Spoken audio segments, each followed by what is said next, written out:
Cargong. Frederick Treves, sir. Your new lecturer in anatomy. Age 31. Books on scrophula and applied surgical anatomy. I'm happy to see you rising, Mr. Treves. Thank you, sir. I'd like to see merit credited. Your industries, accomplishments, and skill ought to you credit. Ignore the squalor of the Whitechapel, the general dinginess, neglect, and poverty without, and you will find a continual medical riches in the London hospital. We study and treat the widest ranges of diseases and disorders, and we're certainly the greatest institution of our kind in the world. Add to our reputation by going further, and that'll satisfy. So, have you bought a house? Oh, yes, sir, on Wimpole Street. Wimpole Street. Good. Keep at it. You'll have FRS and 100 guinea feet before you're 40. Hope you found that as excellent consolation. Constellation? I don't know what you mean. I know you don't, but you will. A happy childhood in Dorset, a scientist in the age of science, in an English age an Englishman, a teacher, and a doctor at the London. 2 books published by my 31st year, a house, a wife who loves me, and my God, 100 guineas before I'm 40. Consolation for what? As of this year, AD 1884, I, Freddie Treves, have excessive blessings. Or so it seems to me.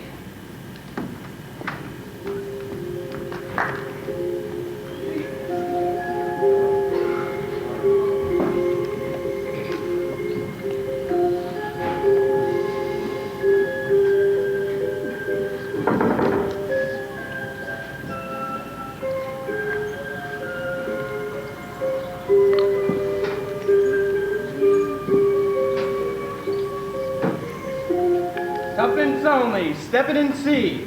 This side of the grave, John Merrick has no hope nor expectation of relief. In every sense, his situation is desperate. A despised creature, without consolation.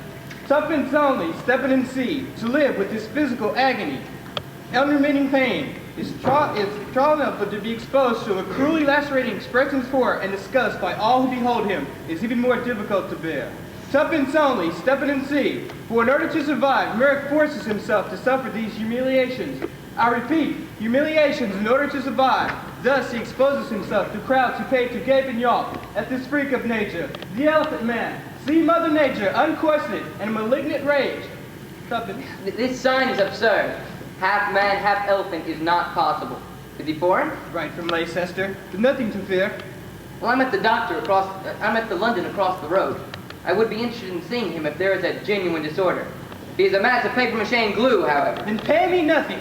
Enter, sir. Merrick, stand up. You bloody donkey. Up, up.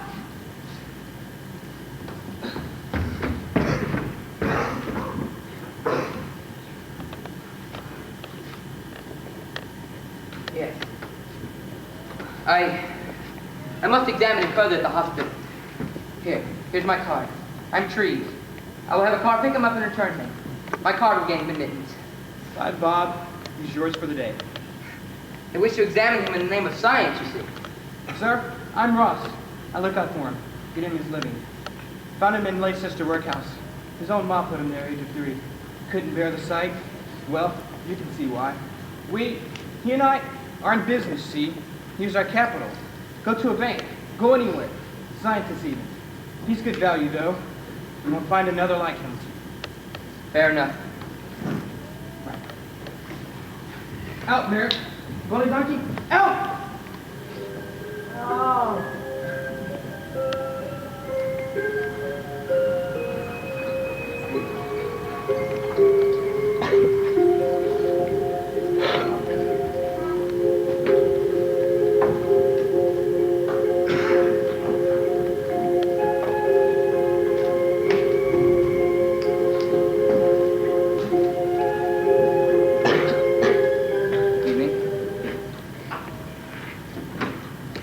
The most striking feature about him is his enormous head. Its circumference about that of a man's waist. From the brow, there projected a huge bony mass like a loaf, while from the back of the head hung a bag of spongy, fungus-looking skin, the surface comparable to brown cauliflower. From the top of the skull were a few long, lank hairs. The osseous growth from the forehead, at this stage about the size of a tangerine, almost occluded one eye. From the upper jaw, there protruded a mass of bone. It protruded through the mouth like a pink stump, turning the upper lip inside out and making the mouth a wide, slobbering aperture. The nose was merely a lump of flesh, only recognizable as a nose from its position. These deformities left the face totally incapable of the expression of any emotion whatsoever. The back was horrible, because from it hung as far down as the middle of the thigh, huge sack-like masses of the same repulsive flesh. The right arm, it was of enormous size and shapeless. It suggested, but was not elephantitis, and was overgrown with pendant masses of the same cauliflower-like skin. The right hand, it was large and clumsy, a fin or a paddle rather than a hand. No distinction existed between the front and back. The thumb was like a radish, the fingers like thick tuberous roots.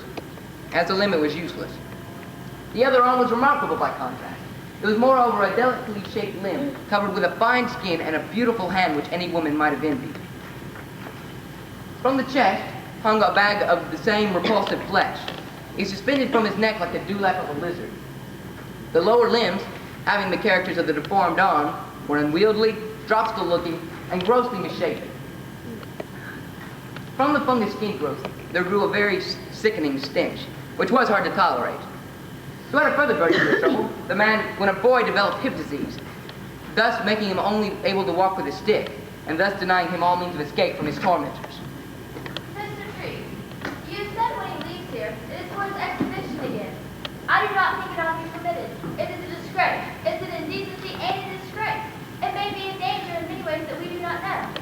Something ought to be done about it. I am a doctor. What would you have me do? Well, I would know what to do. I know.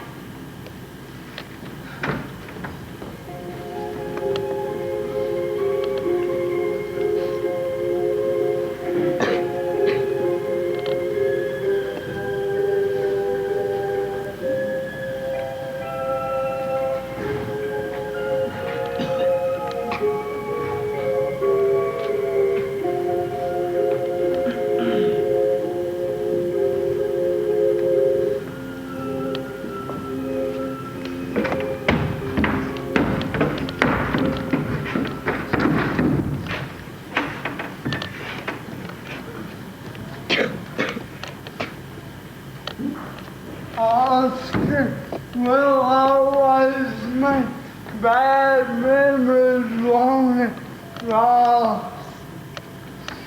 I've decided. I'm sending you back, lad. You're a flop. No, you're a liability. You ain't the moneymaker I figured, so that's it. Oh, well,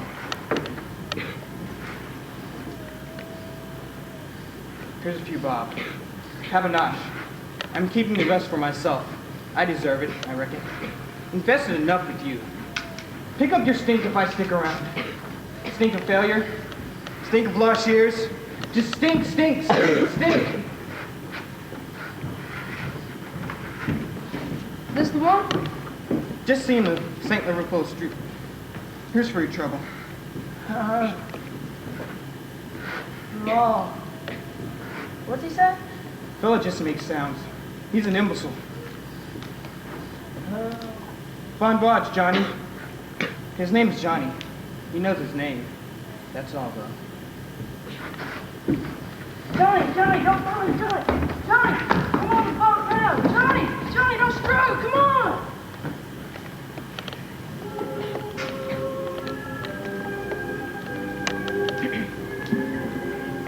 Liverpool Street Station.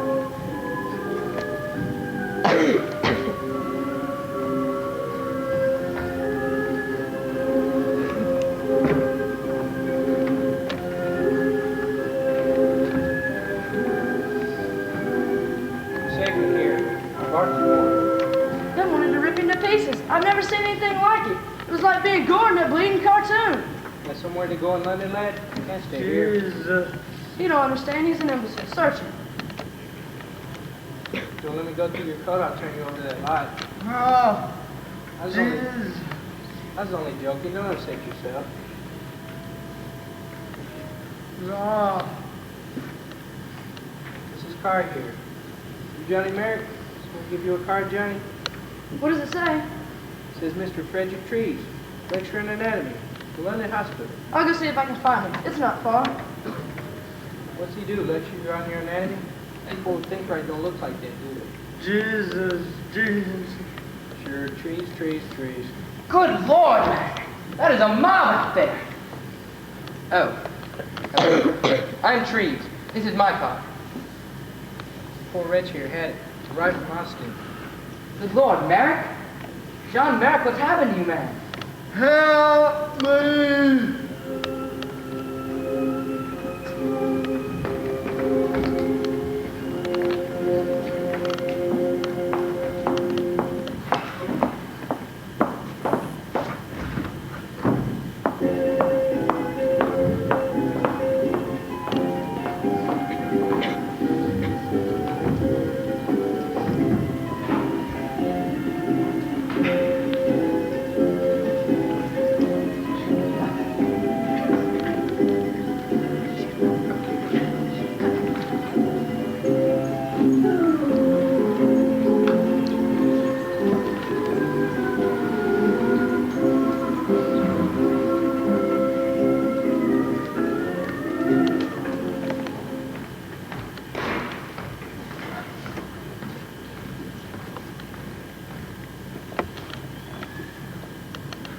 You're Miss Sandwich. Sandwich, yes. Please have a seat. You've had experience in the missionary hospitals in the Niger. Excellent. Well, I may assume that you've seen... The tropics, oh, those diseases, the many and the terrible scourges our Lord sends upon us, yes, sir. I need the help of an experienced nurse, you see. Someone to take care of the room, bring him his food. I understand, but it is somehow difficult. Well, you see, I've been let down so far. You see, the regular nurses, it is not in their job and they refuse to do it. He's quite beyond ugly. You understand that? His appearance is terrifying. The photographs, they show a terrible disease. It is a disorder, not a disease. It is in no way contagious, though we don't, in fact, know what it is. I found, however, that there's a deep-seated superstition in those I've tried. They believe that he somehow brought it on himself, which of course is not the case at all. I am not one who believes it is ourselves who attain grace or bring chastisement unto us, sir. Miss Sandwich, I'm hoping not. Let me put your mind to rest. Care for lepers in the East and you have cared. Mr. Trees, in Africa, I've seen the many dreadful scourges more unknown to a more civilized clime. While what home could be worse than a poor, rotting, miserable, afflicted flag? I can only imagine. Appearances do not daunt me. Well, it is really that sent me outside the confines of London seeking help. I understand. I think I will be satisfactory. Yes. Yes, as well do I. Now, as soon as his lunch gets here, I will introduce you. It's tea, sir. To the devil. Please, accompany me. Allow me to carry the tray. I will this time. Come.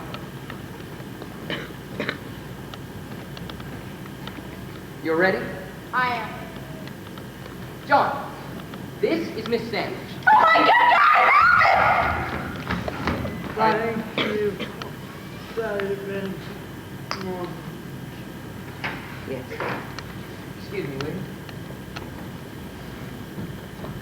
You let me down, you know.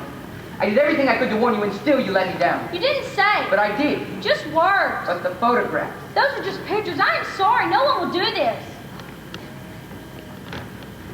Yes, well, this is not helping him.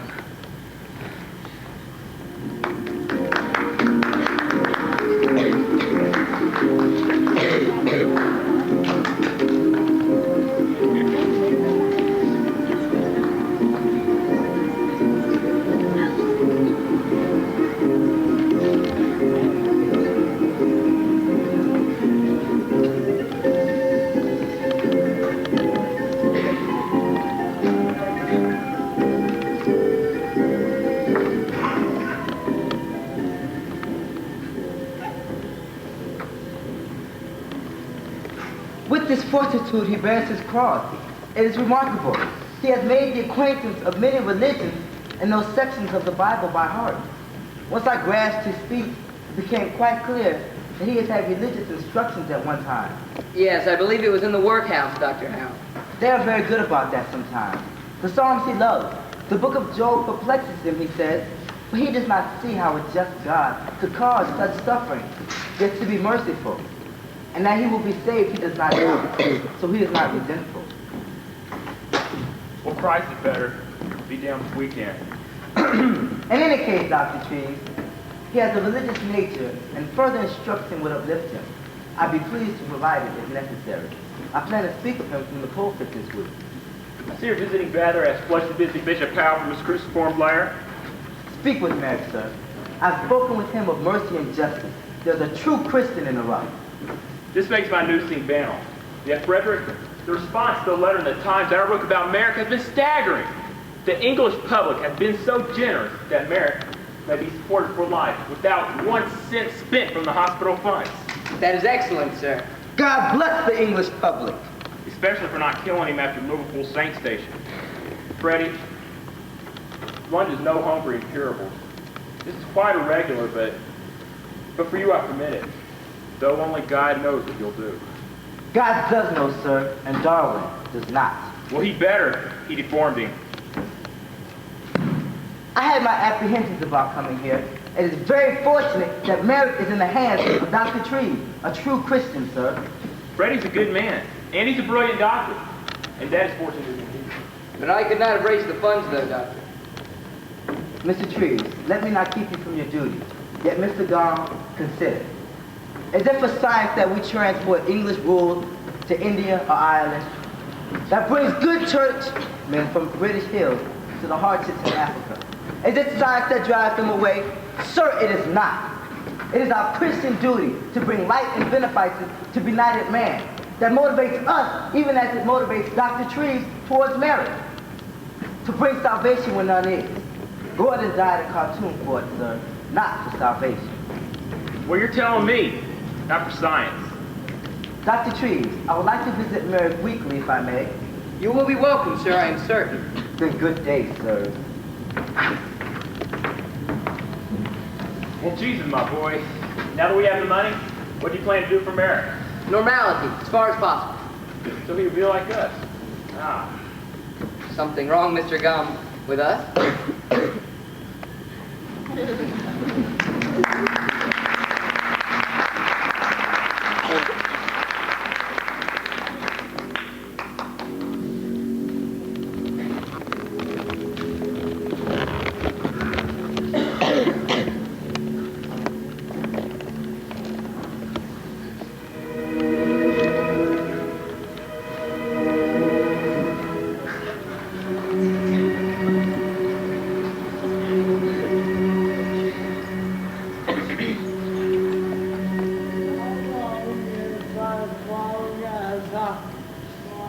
You may stay for life. The funds exist. I've been reading this book here about the home for the blind. Wouldn't mind going there Sunday, But you don't have to go anywhere, and you're not blind. but I would prefer if no one stared at me. Don't want to bother you here. Certainly not. Given instructions. What did I tell you? What did I tell you? God almighty, Mr. Gong. You must not do this. Look, haven't I warned you before? Surely you have work. Yes, sir. Well, it is infuriating. When you are told something, you must listen. I will not have you gaping in at my patience. Kindly remember that. Isn't a patient, sir, is he? Do not let it happen again. Yes, sir. Didn't know yet, so we'll be off now. No, Will. Mr. Trees was precisely saying no one would intrude when you intruded. It is all right. He is warned now. He was warned before. Under what conditions, Will? Thank you, second, sir. Well, Will, you're sacked. You his friend. You work here? Just started last week, sir. Well, I hope the point is taken now. I didn't choose sacked, am I, sir? Will, you are truly sacked. I don't think you can ever be any more truly sacked. It me, sir. My wife ain't well, and my sister's got to take care of our kids, well, Think of them first the next time. it is if I filled with medicine. That's exactly what you did. You may go. Come on, just taking a look at private, that's all, isn't it? Isn't it? Frederick, there are priorities. Smooth is attached to the tight ship's master. Merrick, your safe's being pried on now. What have you to say, John? If everybody stared at me, the sad whole town without work. I meant thank you, sir. Oh, thank you, sir. We always do say please and thank you, don't we, John? If we want to properly be like others. We do. Then it is for our own good, is it not? You are happy here, are you not, John? Yes. The baths, they've rid you of your odor, have they not? First time I had taken real bad. And 3 meals a day delivered to your room. Yes. This is your promised land, is it not? A roof, food, protection, care, is it not? It is, sir. I'll bet you don't know what to call this. No, sir. You call it home. Never had home. Well, you have one now. Say it, John. Home. No, John, no. Really say it. I have a home. This is mine. I had home. This is my home. Excellent, excellent. As long as you abide by the rules, you will be happy. Okay. Don't be shy, John. As long as I abide by rules, I will be happy. Excellent. Why? I don't know. Why does anything do that, John? Like what? Like what? John, don't upset yourself. Rules make us happy because they are for our own good. Okay. Excellent. Now, I'm submitting a follow-up report on you to the Pathological Society. It would help if you told me anything you could remember of your early years, to fill in gaps. Oh, to filling out that the workhouse where they put me so I look here, they beat me like a drum, boom, boom, boom. We had to scrub floors, scrub pans. The floors was always dirty. The pans always corners. Nothing you could do about getting beat. They did beat you. Boom, boom, boom, boom. Where the kids go there? Kids? What kids? The man who got stabbed. Oh. Of necessity, Will find other employment, John. You don't want to have crowds gaping at you, do you? No. You don't have to have crowds gaping at you in your own home, do you? No. Then Mr. God was merciful. You yourself are proof. Is it not so? Well, is it not so? If your mercy is so hard, what do y'all have for justice? I'm sorry. It is just the way things are. Boom, boom, boom, boom.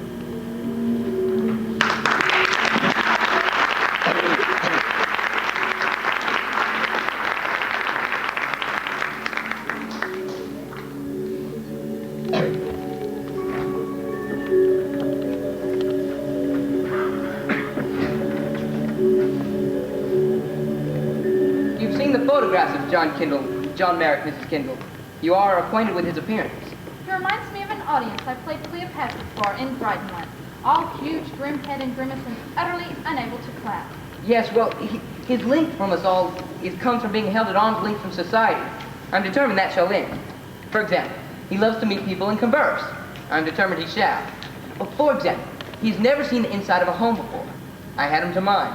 And what a reward, Mrs. Kendall. His joy at the most ordinary things. Most important, I feel, however, are women. I will explain. They have always shown the greatest fear and loathing of him, while he adores them, of course. Ah, he is intelligent. I am sure that they are the key to retrieving him from his sensibility. But I must warn you, women are not quite real to him, more creatures of his imagination. Then he is already like other men, Mr. Treves. Yes, so I thought an actress could help. I mean, unlike most women, you won't give up. You were trained to hide your true feelings and assume others. You mean, unlike most women, I am famous for it. That is really all. Yes, well, if you could enter the room and smile and wish him good morning. And when you leave, shake his hand. Oh, the left one is usable, and really quite beautiful, really. And simply say, I am very pleased to have made your acquaintance, Mr. Merrick. Shall we try it? Left hand out, please.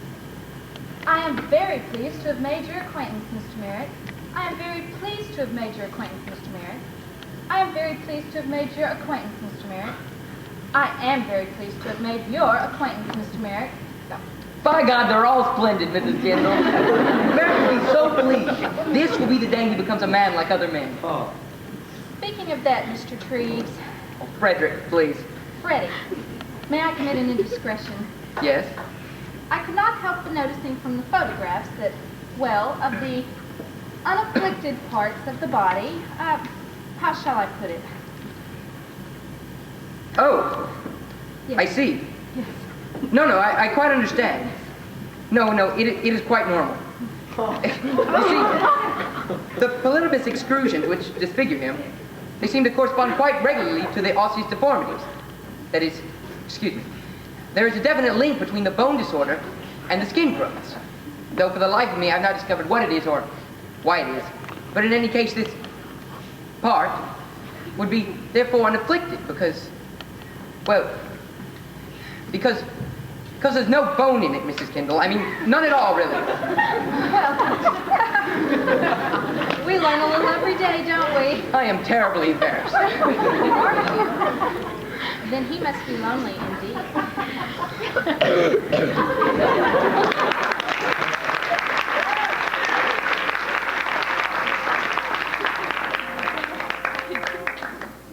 This is where we have our intermission.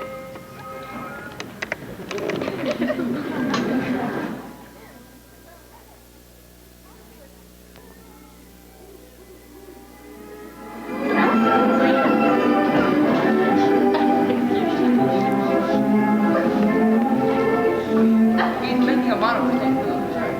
He hopes someday to complete it. Oh. John, this is Mrs. Kendall. I want some say, but I forgot them all. I will see to a few things and be back later. You are so beautiful. Good morning, Mr. Merrick. Really, that is what I plan to say. That I forgot what I could say. You are so beautiful. Real charm is always a plan, don't you think? Well, I don't know why I look like this. My mother was so beautiful. She was attacked by elephants while she was pregnant. Something was happening. It may well have. It may well have. Do you know what happens when dreams cannot get out? Why no? Well, I don't either. Something must. That's why I think my head is so big, so filled with dreams that cannot get out. So, Frederick said you like to read. Books? Romeo and Juliet now. Ah, Juliet, what a love story. I adore love stories. Well, I like love stories best. You know what I've done if I Romeo? What? I would not have military breath. Do you mean the scene where Juliet appears to be dead, and Romeo holds the mirror to her breast and sees... Nothing. What does it feel like when you kill yourself for seeing nothing? Well, my experience is playing Juliet, particularly with an actor I will not name, that while I'm lying there, dead, and he is lamenting excessively, that I get to thinking that if this slab of ham does not part from the ham pocket of his life, toot sweet, I'm going to scream, pop off the dagger, pop off the tomb, and plunge a dagger into his scene-stealing heart. Because they do not care for Juliet. Not care. Does he take her pulse? Does he get doctor? Does he make sure No, he killed himself. I'll do nothing. Yes, I quite understand. Well, used to, when I did shape with people, I did not think of these things. Now, that just comes out my mouth, which are true. John, you've made the papers, my boy. Look, they printed my report to the Pathological Society. It's sort of been a publicity to you, John. Freddie, I feel Mr. Merrick would benefit by even more company than you provide. In fact, by his being acquainted with them best, and they with him. I should like to make it my task, if you'll permit. As you know, I am a friend of nearly everyone, and I do pretty well as I please. And what pleases me is this task I take. Mrs. Gindle, you are splendid. Mr. Merrick, I must go now. But so that we may without delay begin to teach you about society, I would like to return and bring my good friend Dorothy Lady Neville. She would be most pleased if she could make your acquaintance. Let me tell her yes? Yeah. Very well then. I'm sure your church model will surprise us all. Mr. Merrick, it has been a very great pleasure to make your acquaintance. Your hand, John. She wishes to shake your hand. It was my pleasure. What a success. Do you know that he never shook a woman's hand before?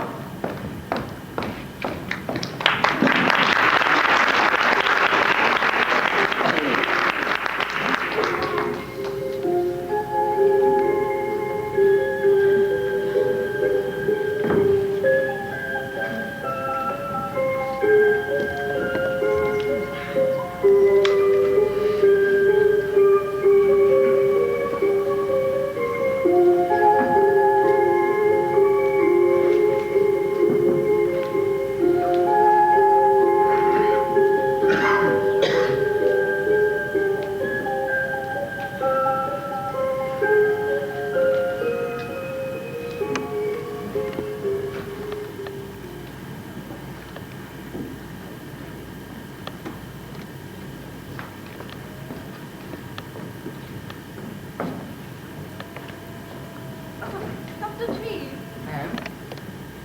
how nicely the model is coming along, Mr. Merrick.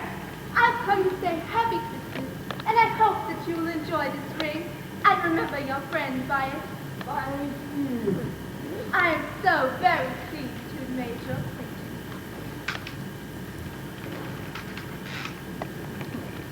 That. Very.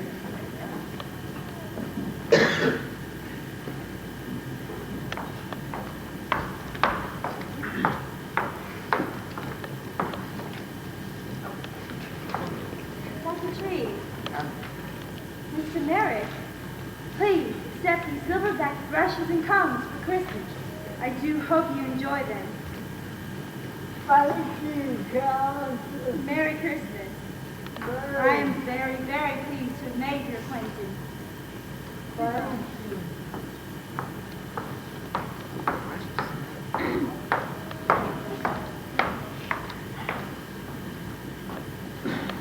Good day, Friday. Well, John?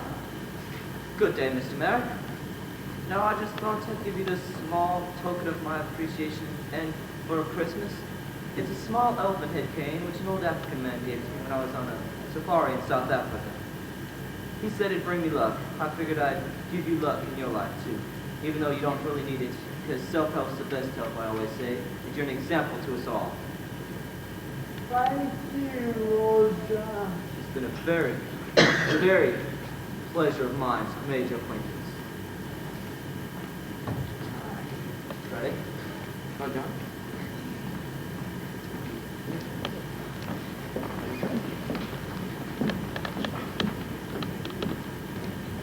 Her Royal Highness, Princess Alexandra. The happiest of Christmases, Mr. Merrick. The princess has brought her a signed photograph of herself, John. Thank you. I will add these to my treasures, and I have written Royal Highness and thanked him for the wooden like he has sent me. Merrick, you're certainly a credit to Mr. Tree. And Mr. Tree, you're a credit to the science of medicine, to all of England, and to all of the Christendom. Mr. Merrick, I'm so very pleased to have made your acquaintance.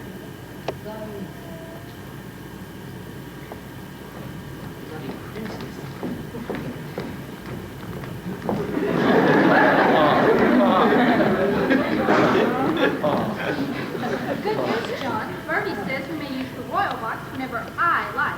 Mrs. Keppel says it gives a unique perspective. And for Christmas, I've handled razors and toothbrush. Thank you, Mrs. Kendall. A cigarette case, my boy, full of cigarettes. Freddie, look, the model of St. Philip's. Oh, it is remarkable, I know. And he does it with one hand, they all say. Yeah, I did. You are an artist, John Merrick, a true artist. Well, I didn't begin building till I saw the real estate fellow.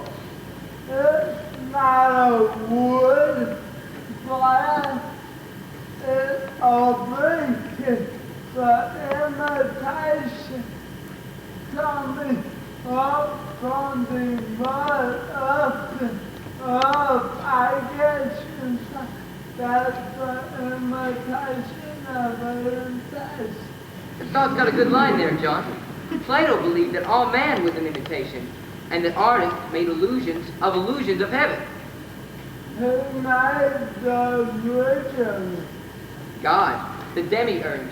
I.P. is the birthday.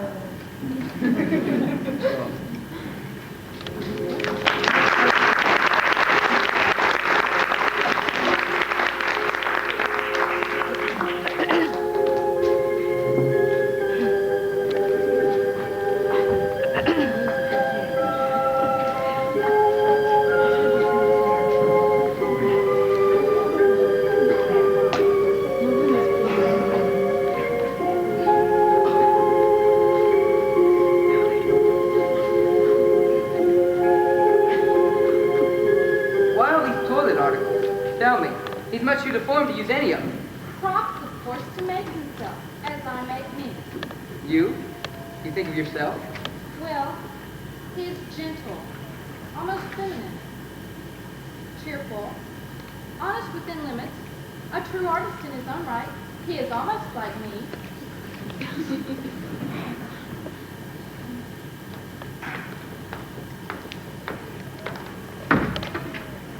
He is religious and devout.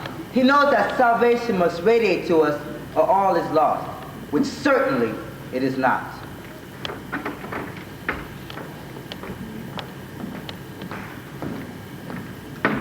He seems practical, like me.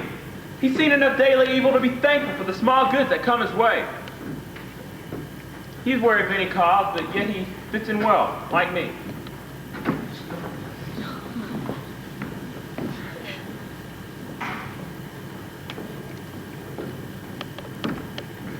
Speak with him of almost anything, for I know he is discreet, like me. How odd. I find him curious, compassionate, concerned about the world. Well, rather like myself. Frederick Treves, A.D. 1889.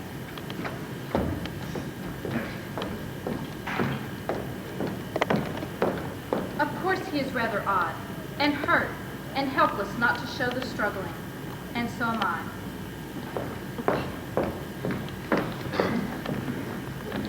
He knows I use him to raise money for the London, I'm certain. He understands that I'd be derelict if I didn't. He fits in well, like me.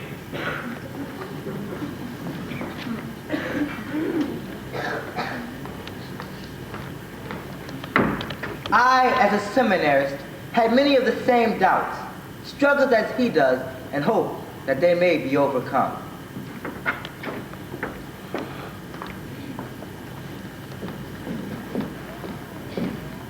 When my husband, His Royal Highness Edward, Prince of Wales, asked Dr. Treves to be his personal surgeon, he said, "Dear Freddie, if you can put up with that elephant bloke, you can surely put up with me."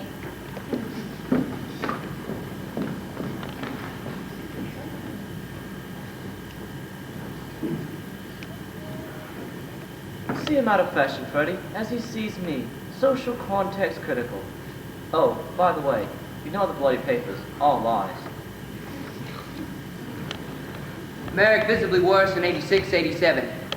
That as he rises higher in the constellations of society, he becomes visibly more grotesque is proof positive. He is like me.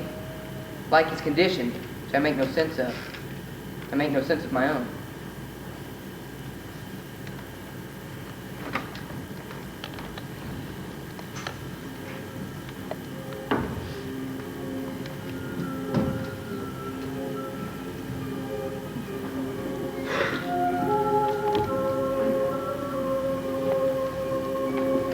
But they are saying you broke the contract.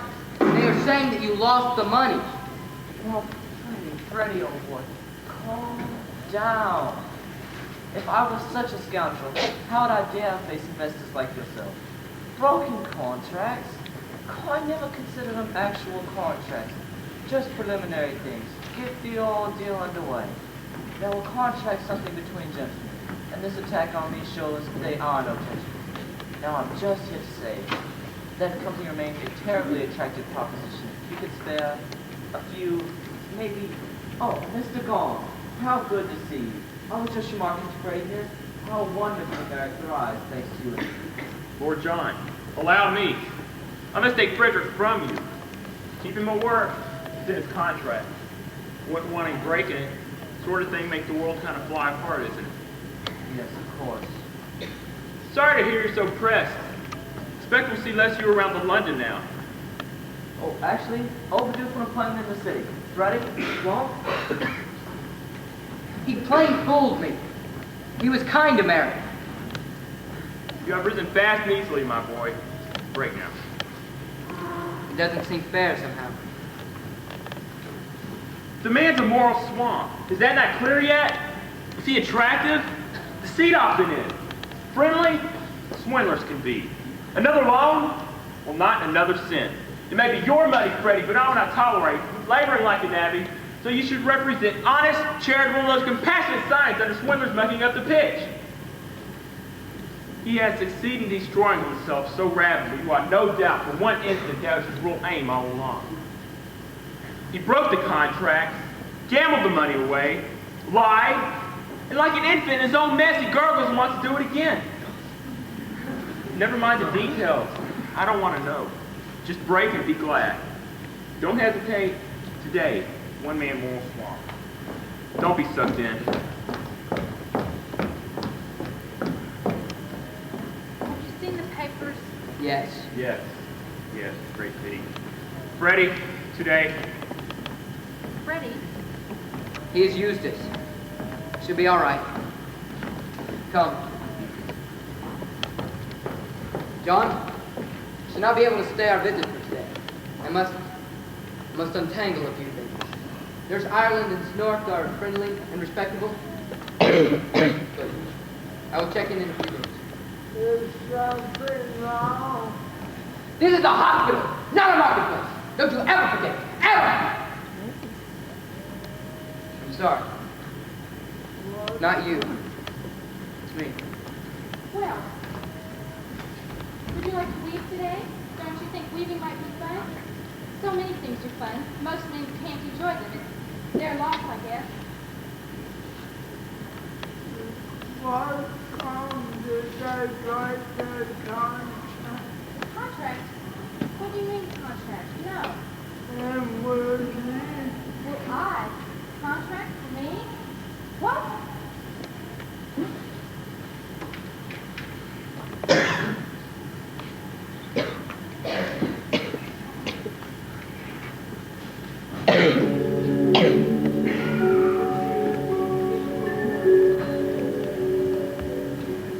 The trap has a mistress. The Irishman has a mistress. And now why? All is one. Most time both. And I've been considered. And I come up with the conclusion I need a mistress. I must not to sleep like others. Sitting up, you mean? It couldn't be very restful. No, it was far back to sleeping alone. The artist expresses his love through his work. That is civilization. You know, I'm missing a naked woman. Surely in all the fairs you've worked. I mean, no, really not one my fires just did. I see. Well, is one really more real than another? Yes, like actor, not more like it than the audience. Still, wore out one of those that takes care of herself. Surely you can't mean that they are more real. No. What would your friend Bishop Howe say of all this, I wonder? If they put it on my mind, but I try to, and I just keep for your turn. Is that the best you can suggest? Put it out of your mind? Well, what about Frederick? He'd be totally apart. Well, I am flattered. Too little trust was made to my life. Do you have any idea? I can guess who has the ideas around here. Well, Shall we read? I got book by friend of Frederick's. turn around a moment. Don't look. What is this lady? It's a surprise, not necessarily a game. Don't look. Did you know that I saw pictures of you before I met you? No, this but must be them ones of me in my younger days at the workout. Good Lord! What is going on? For a moment, paradise, Freddie. Good Lord, William, don't you know it's forbidden? Don't you know what's right?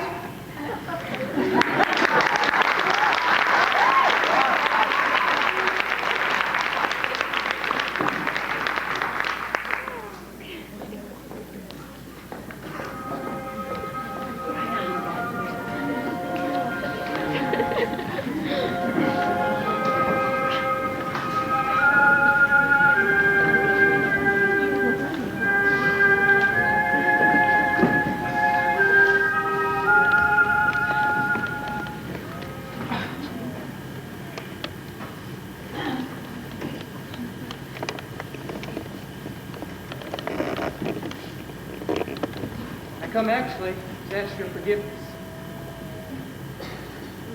No, Bob. I was hoping we could work out a deal. Something new maybe. No, I mean, See, I was counting on it. That you were kind-hearted, like myself. Some things don't change. I figure, from what I read about you, you don't change. Dukes, ladies coming to visit you, ask myself, why? Figure it's same as always. Makes them feel good about themselves by comparison. Them things don't change. They're before the grace of it. I figure selling the same service as always to better clientele. Difference now is, you ain't charging for it. you made me sound like a horror. You are. I am. They are. Most are. No disgrace, John. Disgrace is to be a student for. Give it for free. Not capitalize on the interest of it. Not to have a manager. Then it's stupid. They are my friends, Rob.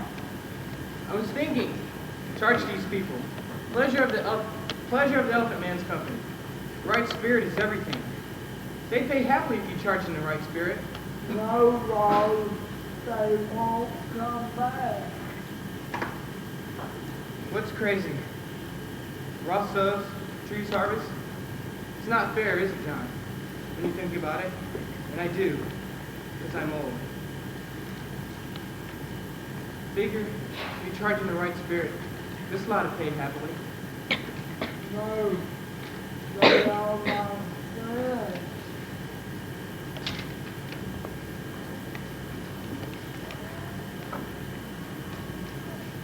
Had a woman yet? Is that what makes a man now? In my time, with you for a start. Well, it is not what makes this man. I may well go to the Doss House straight. Died there anyway, between filthy Doss House rags. Nothing in the belly but acid. I don't like pain, John. The future gives pain sense. Without a future, 5% done. No. By God, then I am lost.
So did the rat, my boy.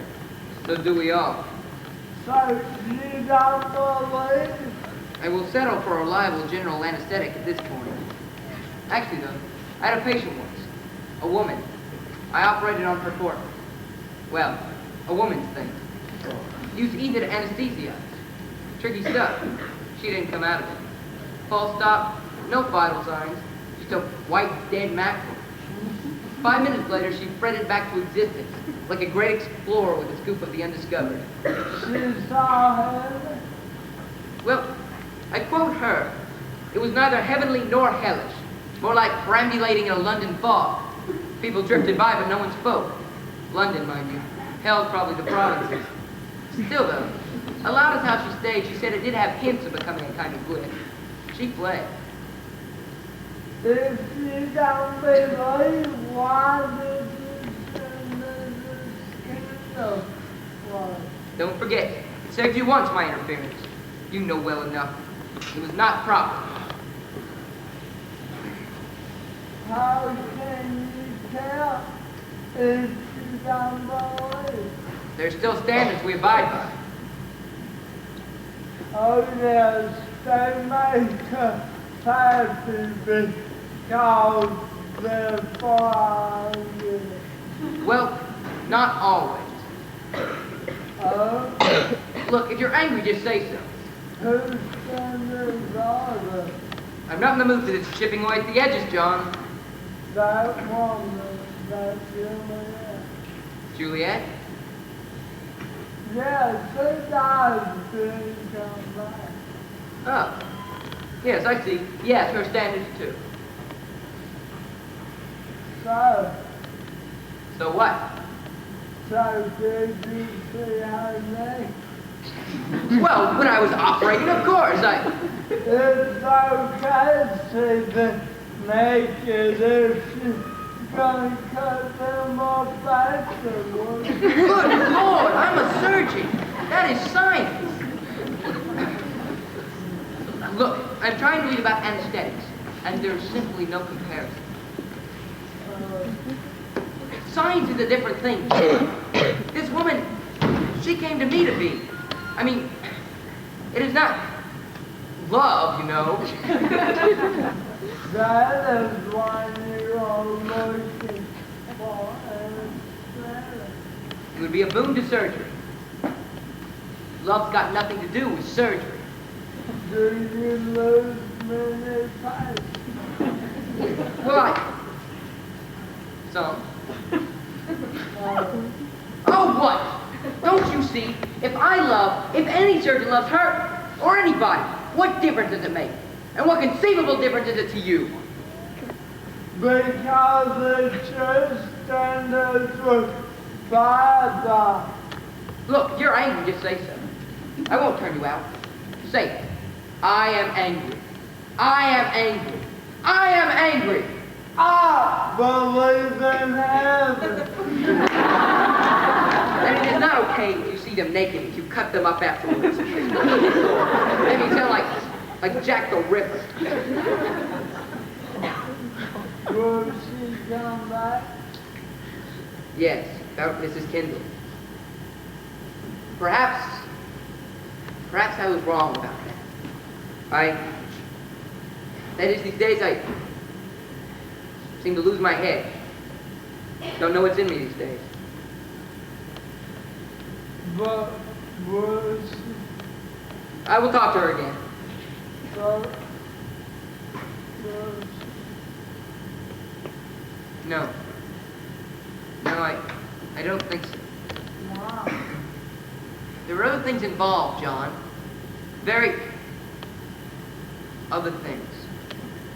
Well, other things. I'm going to take a walk now. Walk. Why won't she?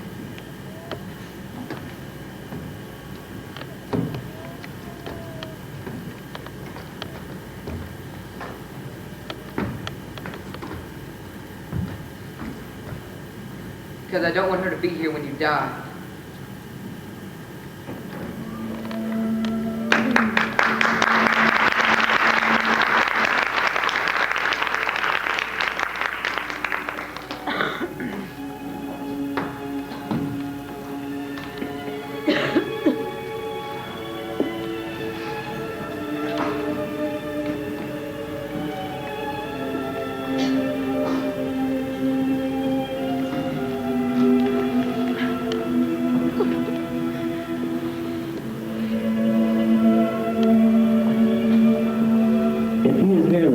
Machine paint, a swindle and a fake. No, a genuine Dorset dreamer.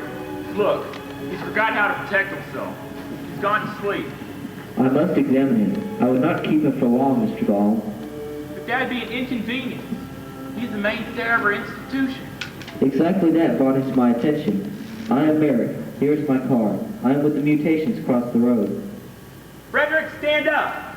You must understand. He's very valuable. He's the personal surgeon to the Prince of Wales. But I only wish to examine him. I have not, of course, dreamed of changing him. But he's a good man. Therefore, exemplary for study as a cruel or deviant one would not be. Okay. Have him back for breakfast time or you're going to feed him. Frederick, stand up! Up, you bloody donkey, up!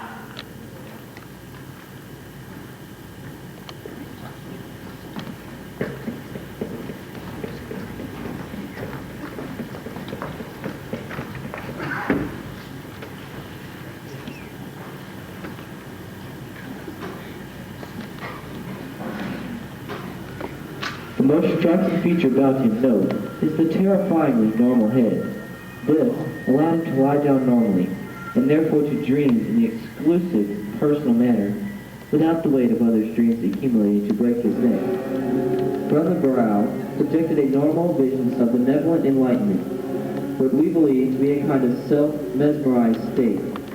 The mouth, deformed by satisfaction at being at the hub of the best of existing worlds, was rendered, therefore, utterly incapable of self-critical speech, thus of the ability to change. The heart showed signs of worry at its unchanging yet untenable state. The back was horribly stiff and being kept against a wall to face the discontent of a world, ordered for his convenience. The surgeon's hands were well developed and strong, capable of the most delicate carvings up, for others' own good. Due also to the normal head, the right arm was an enormous power, but so incapable of distinction between the assertion of authority and the charitable act of giving, that it was often to be found disgustingly beating others for their own good. The left arm was slighter and fairer, and may be seen in typical position, hand covering the genitals, which were treated as a sullen colony, in constant need of restriction, governance, punishment, for their own good. To add a further burden to his trouble, the wretched man, when a boy, developed a disabling spiritual duality, therefore was unable to feel what others feel, nor reach harmony with them.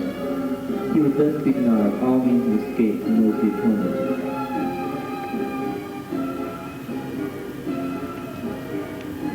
Mr. Merrick, you have shown an unknown and profound disorder to us. You said when he leaves here, it is for his prior life again. We do not think it ought to be permitted. It is a disgrace. It is a pity and a disgrace. It may be a danger in many ways that we do not know. Something ought to be done about it. We hope in 20 years we will understand enough to put an end to this affliction. 20 years? Sir, that is unacceptable. Had we caught it earlier, it might have been different, but its condition has already spread both east and west. The truth is, I am afraid, we are dealing with an epidemic.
Still beavering away for Christ?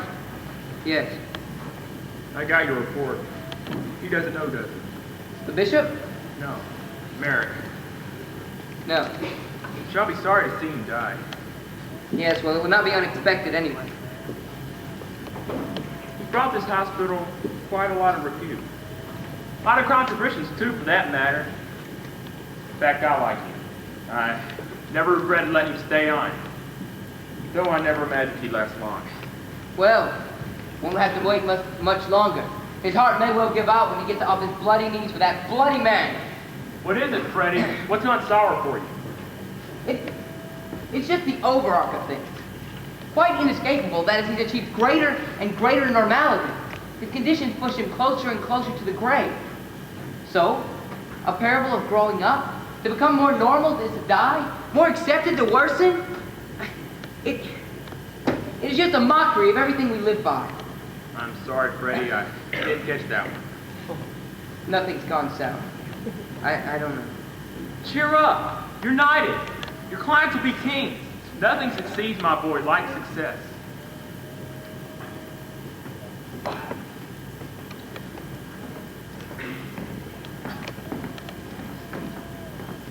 I find my sessions with him utterly moving. He struggles so. I suggested he might like to be confirmed, and he leaped at it like a man, lost in a desert, to an oasis.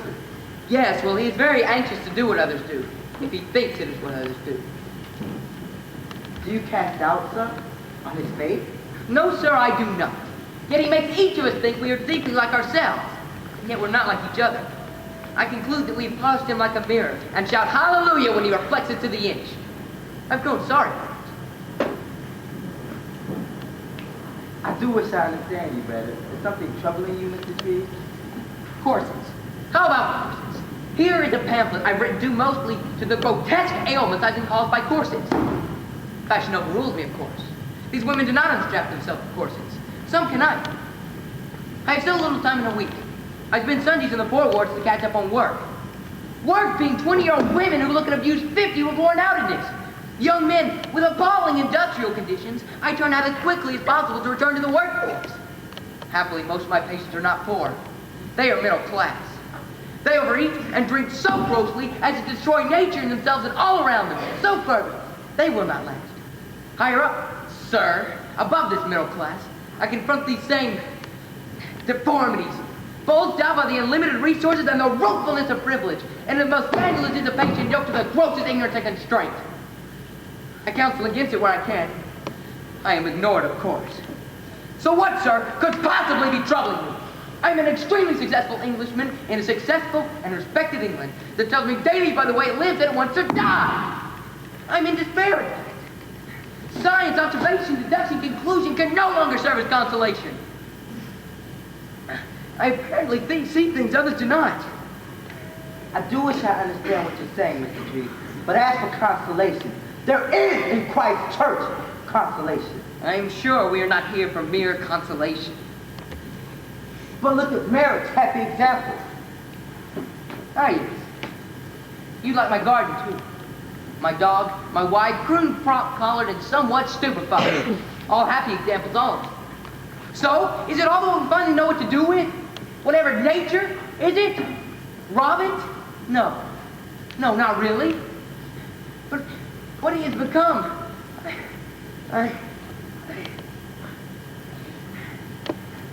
I'm a very good gardener. Is that clear, sir? By God, I take such good care of anything. Anything. Are you not convinced that he is almost dangerously human? And how could he be, after what we've given him? But you like, sir, if he is so grateful for patrons, so greedy to be patronized, and no demands, no rights, no hopes, past averted, present false, future nil. What better could you ask? Of course, he puts up with all of it. Of course, I do mean taken when I say given. And then what we have given him. But you knew that, I'll bet.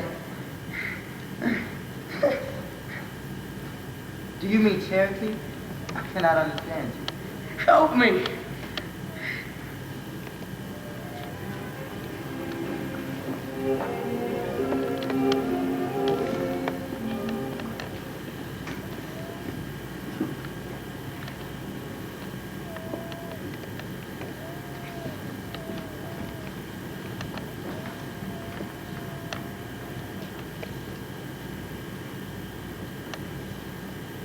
It is finished. It is done.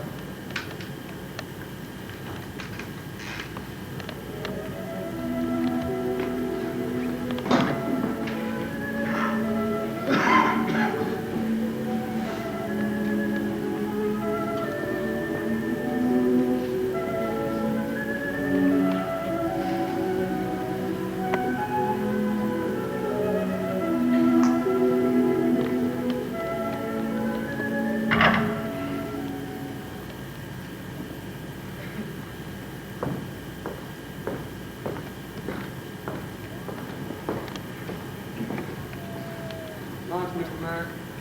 I'll set it up.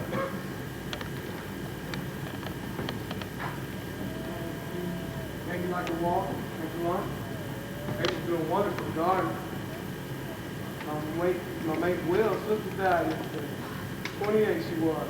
Imagine that. Was a real bloom, that girl. Wife was sick, his sister nursed her. Sister life okay now, sister up and down. It's also, what's that word? Forget it. It means chance. Chance will do. Have a good lunch, Mr. Merrick.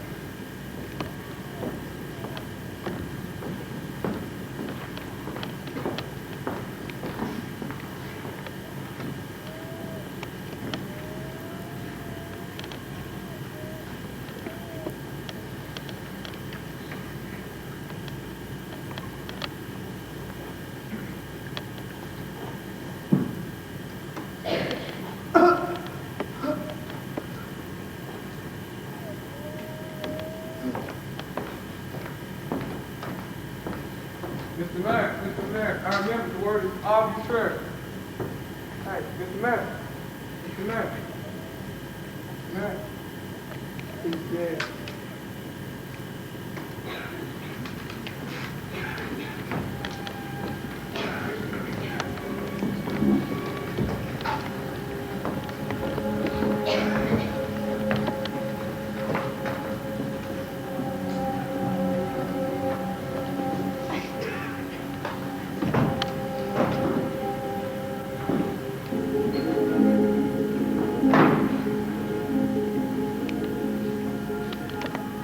Editor of the Times.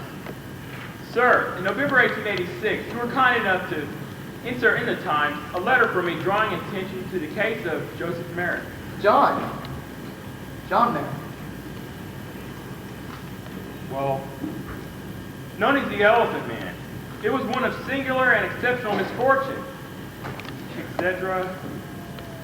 While deterred by common humanity and evicting him again into the open street, I wrote to you, and from that moment on, all difficulty vanished. And although no other fitting refuge was offered, a sufficient sum was placed at my disposal to maintain him for what did not promise to be a prolonged life. I forgot. The doctor said it was death by asphyxiation. The weight of his head crushed his windpipe. I go on to say how he spent his time. He was visited by the highest in the land. In general, he joined the life the best he could. And in spite of all his indulgence, he was quiet and unassuming, grateful for all that was done for him and conformed readily to the restrictions that were necessary. Will that do so far, you think? Should think it would. Wouldn't want to add anything else, would you? Well, he was highly intelligent. He had an acute sensibility, and worse for him, a romantic imagination.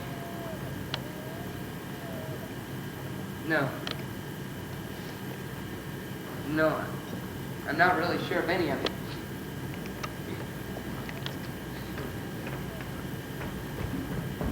I have given these details thinking those who sent money to use for his support would like to know how their charity was used.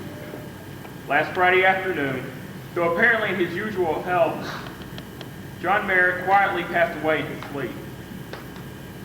It was the courtesy of the Times in inserting my letter in 1886 that procured for this afflicted man a comfortable protection during the last years of a previously wretched existence.